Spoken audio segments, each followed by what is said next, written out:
Today, we're sitting with the truth that has lived in the shadows of our profession.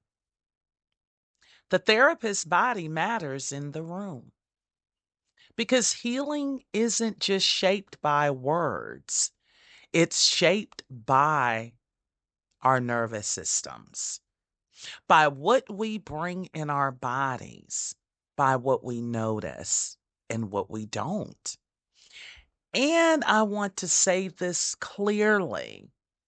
If you are a BIPOC clinician, I'm speaking to clinicians of color, I'm speaking to Black, Indigenous persons of color, your body already knows the weight of working inside systems not built for you, not built for us. And if you are a dominant cultured clinician, your body also carries histories. But the difference is when I start talking about what our bodies carry, dominant cultured clinicians actually carry histories and privileges that also walk into the room, even if you've never had to name them. Healing doesn't just belong to the client, it belongs to all of us. Just an invitation to support your system with organizing around this episode, which is the weight of healing spaces, why the therapist's body matters in the room. Just an invitation to reflect. What do you believe your body communicates in the spaces where you hold others? Something to consider, something to think about. Because believe it or not, our systems, our body, we're constantly communicating, whether we understand, whether we notice, whether we know or not, because we're all human. And there's something about the neurobiological construct of who we are that's beyond us, whether from a science perspective or a spiritual universal knowing. This is principled stuff I'm talking about. Welcome to this week's episode. Thank you for being here. Beyond the Spot, Decolonizing Healing One Brain at a Time, is a podcast that weaves, my first love, of course, brain spotting, and somatic informed modalities with embodied healing, cultural consciousness, and real talk about trauma, resilience, and recovery. Hosted by Tracy Gantlin-Monroy, a licensed professional counselor, spiritual healer, and the first Black female brain spotting trainer in the world. Each episode dares to dismantle mental health myths, uplift lived experiences, and restore collective wisdom. One conversation at a time. Beyond the Spot podcast is for educational purposes and is not therapy. Please reach out to licensed medical and mental health professionals. Thank you.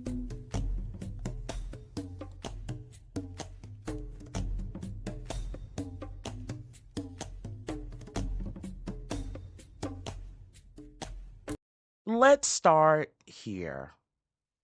The myth of the neutral therapist. There's no such thing as neutrality. I'm just saying.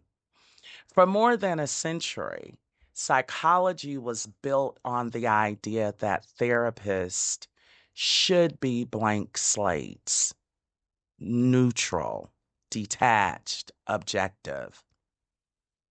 I am not.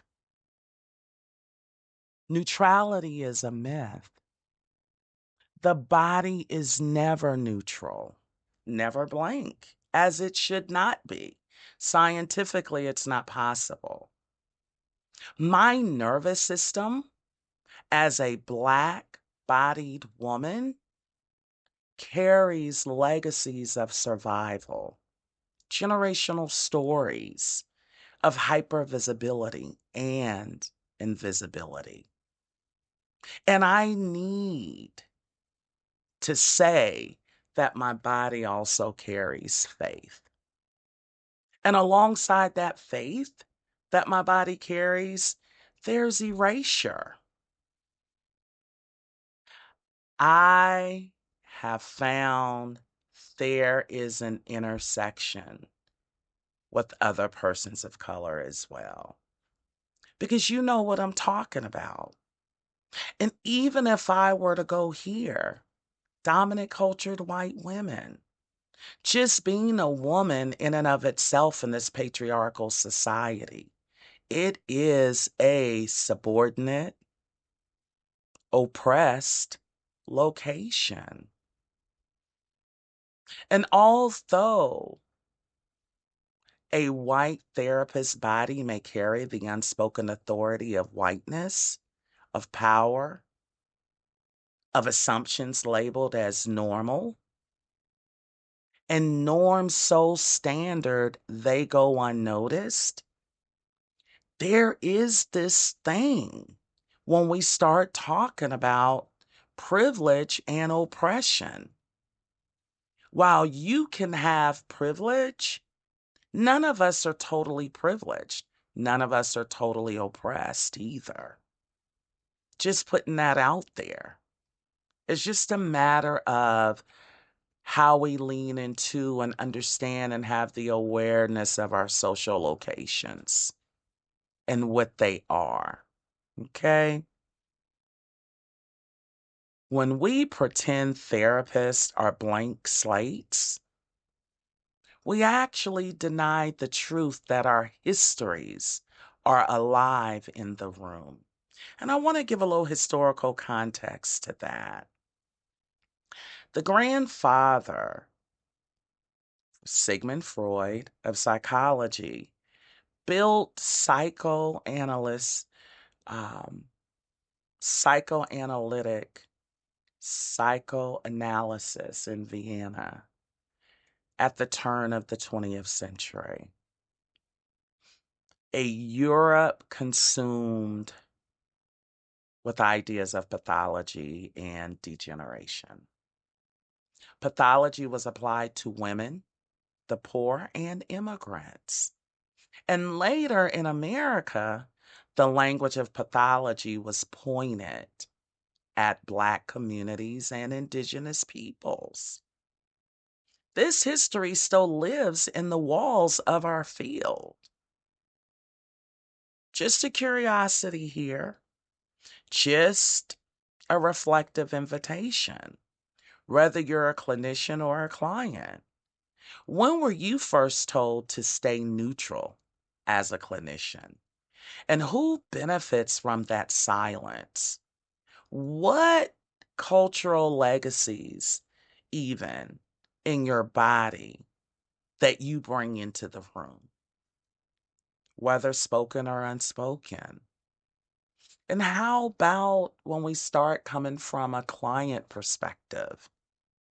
What has it felt like when your therapist, your helping professional, your healer avoided talking about identity, race, or culture? What happened inside your body in those moments? And how did that shape your ability to trust the space? It's important as we talk around trauma, as we talk around healing, as we talk about mental health, as we talk about mental wellness. We must remember the foundations of therapy were not written inclusively for everyone. They were written by white European men, Freud, Jung, Adler, Erickson. Let's be clear. And then later in America, psychiatry and psychology became tools of assimilation. Even modern therapy carries assumptions that pathology lived in the individual, not the oppressive systems surrounding us. for Black, Indigenous, and people of color. This has meant entering spaces where the therapist's body often represented the same systems that caused harm.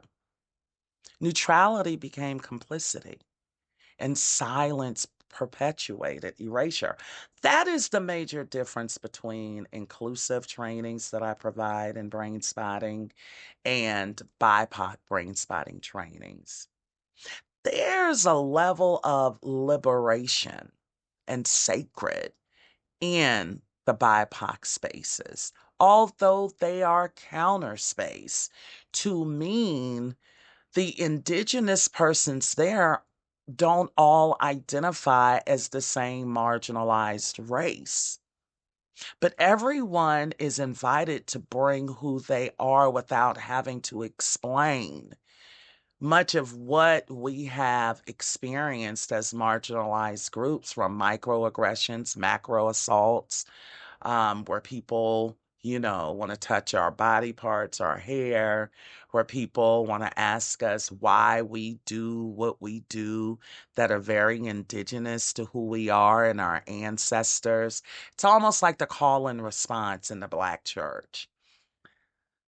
Oftentimes in the historical Black church, the preacher is preaching and we talking back to the preacher. Whether we're singing, Amen, walk your dog, you better say that. Y'all know what I'm talking about. It's a whole different experience, right, than many other churches. Let me go here. Black children were overdiagnosed with conduct disorders. Indigenous practices were outlawed as primitive. Immigrant grief has been and continues to be pathologized instead of honored. When therapy entered our communities, it often came carrying harm. I will forever respect David Grand, Dr. David Grand, my mentor, um, my friend, my brother. Just the way he even responded to the Persons of Color Project, just even to the way he referenced at our 2021 conference, the BIPOC community is BIPOC Nation in brain spotting. I respect that, okay? Because he embarked upon a different thing that I know was costly for him. Just an invitation to reflect. Whose stories shaped your training and whose stories were missing? And I'm just curious from those we sit with, and I just want to invite clients to consider, do you feel therapy has ever honored your full story or just the parts that fit into someone else's definition of health? Right? Because the fact of the matter is, trauma is for all of us to carry and to heal together, because there is something known as a collective healing, and we can experience that in community. Even when I talk about um, therapy coming into the room and it into communities and often carrying harm, it takes me back to the Tuskegee syphilis experiment, about the way enslaved people were denied bodily autonomy. I'm talking about Black people. Yeah, about how indigenous children were forced into boarding schools in the name of civilizing them. These weren't separate from mental health, y'all. They were shaped by the same worldview that defined what was sane, who was civilized, and who needed control. Yeah, because the reality here is the nervous system does not lie. No, it doesn't. Trauma isn't only in the story, it is in the body. It is a wound. Trauma lives in the body as a result of how the body responded or took in from whatever that event was. The limbic system, the emotional brain, picks up on cues faster than words. So when I sit with the client, my nervous system is in constant conversation with theirs. If my nervous system is bracing, guarded, or even shuts down, my client feels that, as well as when my system is present, grounded, and attuned. They feel that too. This is what we call limbic countertransference and brain spotting.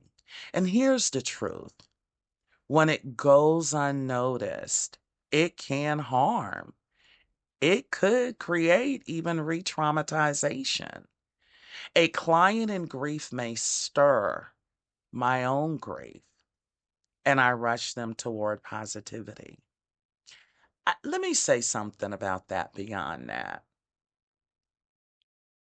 When we rush them towards positivity, you're not allowing the system to come to completion and move in an organic way the way that it needs to. In fact, during the BIPOC Brain Spotting Intensive in July here in Atlanta that I hosted, one of the days I was led to do a grief circle. And it was something I needed that I didn't know I needed until I did. I started off the grief circle for the group. It was healing for me and every person that participated, which was the whole group. It was a communal healing as well. It was beautiful. Yeah. How about a client's anger that might echo my own fear and I shut it down? How about, and we experience this in our sessions, y'all, a client's silence and how it might trigger our own insecurity and we overtalk. When we do that, when I do that, that's my body leading the session, not theirs. Just a curiosity, just a reflective invitation. When sessions get heavy, where does your nervous system go? Flight, freeze, fight, or fawn? And to any client, because I honestly think every clinician should be a client of somebody. And even in that client role, how does your body know when your therapist is truly with you? And how does it know when they are not? Just a curiosity. I don't need the answers, but I tell you what, I think there's a benefit for you to come into that awareness. The brain seeks survival, y'all. There is a cost of unnoticed survival mode. When clinicians own trauma, or even as clinicians, when we lean into our cultural blind spots, because so often they go unnoticed. When we don't lean into them and when our cultural blind spots go unnoticed, clients end up carrying the weight. Here's what happens when clinicians move through the world in survival mode without noticing.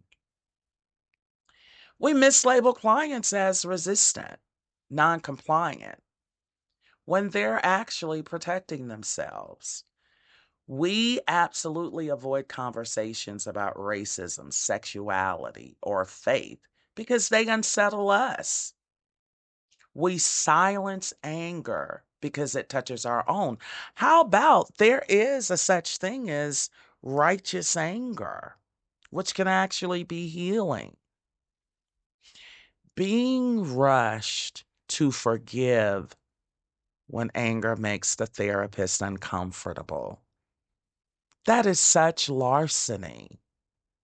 Or how about being told culture doesn't matter because the clinician hasn't faced their own identity, or maybe they're hiding? How about that? Maybe they're heterosexual passing, maybe they're white passing. Uh huh. Y'all know what I'm talking about. We're in survival mode, we don't even notice it. We're seeking safety for ourselves, and it impacts our clients. We pathologize grief because it feels unsafe in our body. Clients feel the weight of this. And for BIPOC clients, this repeats a legacy of being misread, misdiagnosed, and silenced. Yeah. What I'm talking about is not just theoretical. Black boys are still 3 times more likely to be diagnosed with conduct disorder than ADHD. Latina girls are often labeled traumatic instead of understood as processing trauma. Asian clients are pushed into the model minority box, creating invisibility of their pain. When clinician survival mode goes unchecked, clients carry the cost. And I'm curious from my colleagues and all helping professionals, what avoidance patterns have you mistaken for professionalism? And even in the client role and for our clients, have you ever felt like you had to shrink yourself to stay safe in therapy? In those spaces? Yeah. One of the things that I really adore about my journey in brain spotting, because understand I still use brain spotting for myself personally. Yeah. And the only limitations brain spotting could ever have is that in which a practitioner puts on it. Okay. Because brain spotting is truly a decolonized presence. Brain spotting is way more Eastern medicine than Western. And here's where, excuse me, here's where brain spotting changes the game. Brain spotting offers us a way back to presence because it honors the body's truth over the therapist's assumptions. Brain spotting bypasses that pressure to perform. It doesn't demand a narrative. It doesn't force linear healing. It follows the body's truth. And how many of you know that there ain't nothing linear about healing? It's messy. It's not a straight line. No.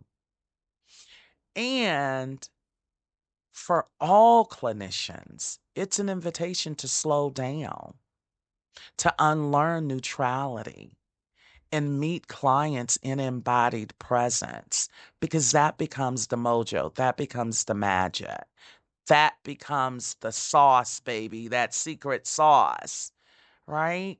And for BIPOC clinicians, it's a reminder that our survival shaped bodies are not obstacles.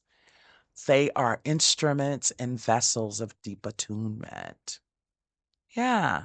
Where does your body signal you to pause?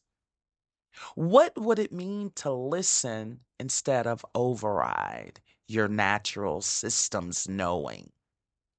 Where in your body do you feel pulled away from presence? And how might you use brain spotting for your own healing? Yeah, yeah.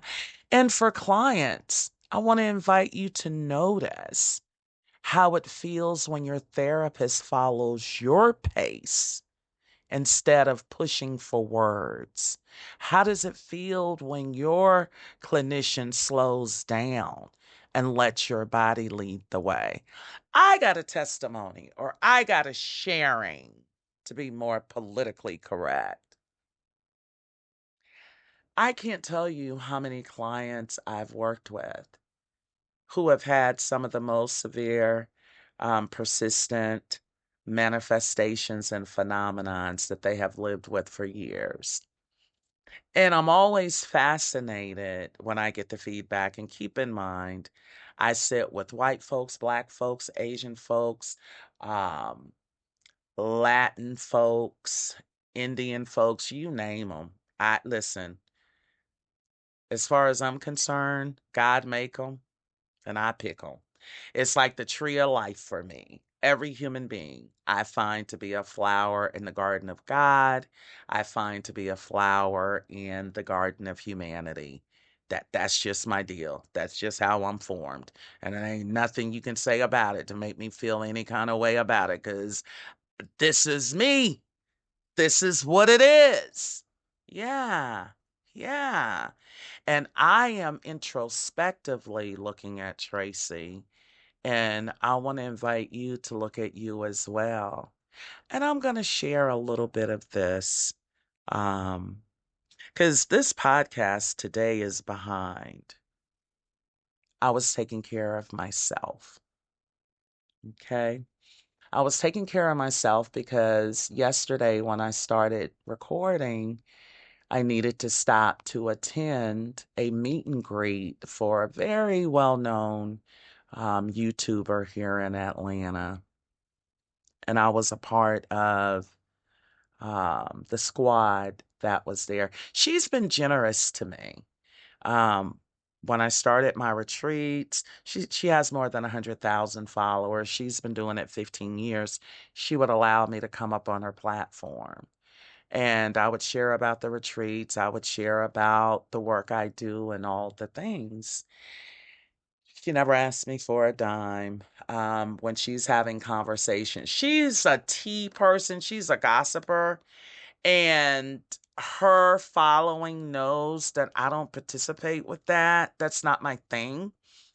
And for me, I got my own perspectives about gossip and that kind of stuff, just from an energetic perspective, just from a soul perspective. It just scares me. Like, I don't need it. I know way too much about the impact of low vibrating fruit. I know way too much about spirit. Like, yeah, no, you won't see me with a gossip channel. It's just not my thing. But anyway, she's a darling of a person. And when I walked in, everybody knew it was me, of course. On YouTube, I am the resident therapist. Um, when I walked in, she got up, she stepped down. She's like, resident therapist. When I walked in, I said, yes, it is me. And the whole squad knew it was me. It was beautiful. I felt so welcomed. And she said something to me that kind of itched my ear.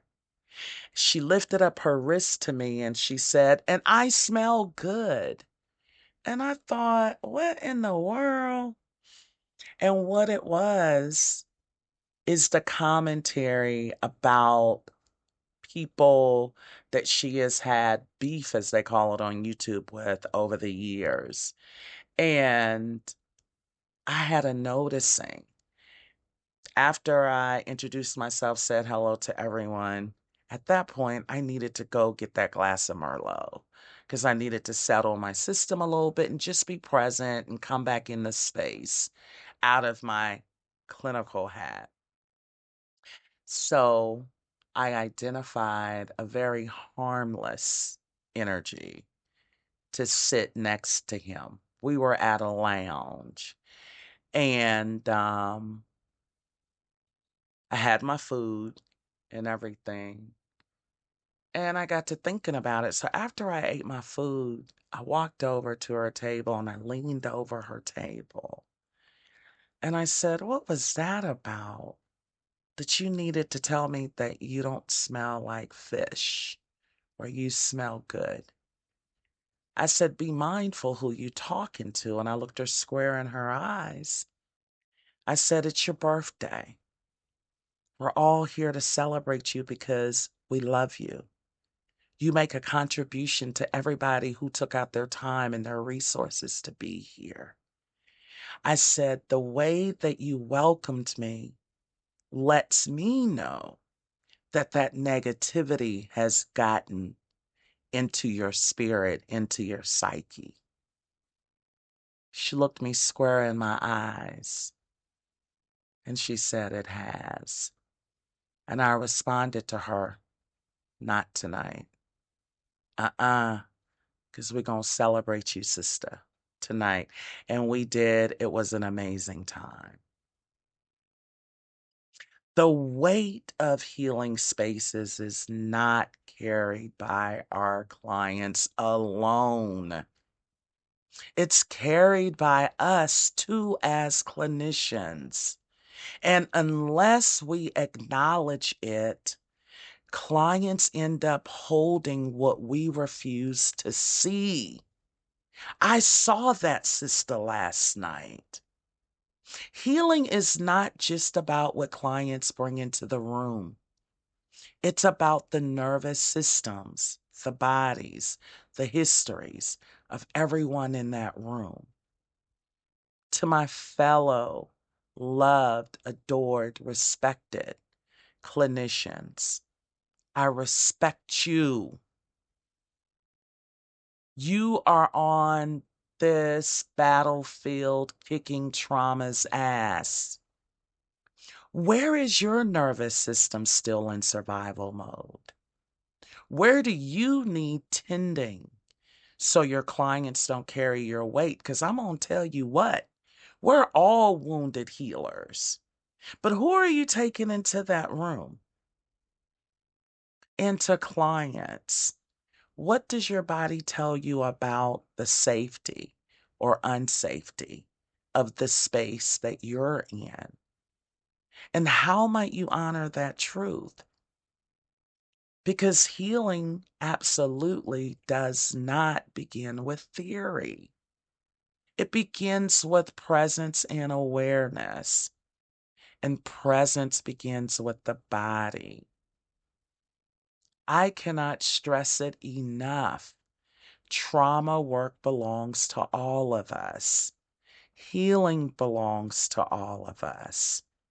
Presence is available and belongs to all of us. Thank you for being with me. Thank you for listening. And I appreciate any likes, subscribe, and shares to your tribe, to your people. And until we meet again, I am Tracy Gantlin-Monroy, licensed professional counselor. If today's episode resonated with your nervous system or your spirit, share it with someone who's still unlearning and reach out to me. My website is gracecommunitycounseling.com. You can reach me on Instagram at Monroy LPC. That is MONROY LPC. Also, I have offerings from retreats to brainspotting trainings to workshops, you name it. And I am also a speaker. So if you ever need a speaker with my skill set, look me up. Give me a call. Let's see what can happen. And absolutely for you clinicians and adjacent body healers, feel free to reach out and attend a brain spotting training. We have trainings all the time. Thank you.